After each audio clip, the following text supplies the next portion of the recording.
Hi friends, ఈరోజు మనం మాట్లాడబోయేది ఒక ఎంతో అందమైన ఆప్యాయమైన పండుగ గురించి. అది భగిని హస్తభోజనం. భగిని అంటే చెల్లెలు, హస్తభోజనం అంటే ఆమె చేతితో వడ్డించిన భోజనం. అంటే అన్నయ్య తన చెల్లెలి ఇంటికి వెళ్ళి ఆమె చేతి వంట తింటాడు.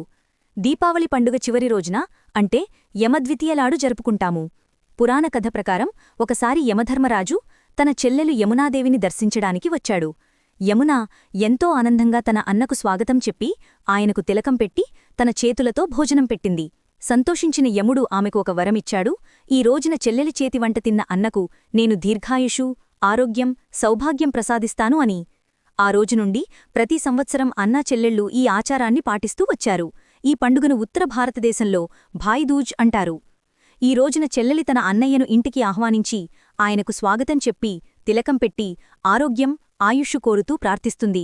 తరువాత ప్రేమగా భోజనం వడ్డిస్తుంది. అన్నయ్య కూడా సంతోషంగా భోజనం చేసి తన చెల్లెలికి బహుమతులు ఇచ్చి సంతోషం పంచుకుంటాడు.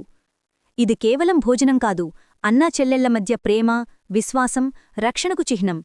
ఈ సంవత్సరం 2025లో ఈ పండుగ అక్టోబర్ 23 గురువారం రోజున వస్తుంది. శుభముహూర్తం మధ్యాహ్నం 1:10 నుండి 3:15 వరకు ఉంది. ఈ సమయంలో చెల్లెలు అన్నయ్యకు భోజనం పెట్టడం అత్యంత శుభప్రదమని అంటారు. Thank you for watching.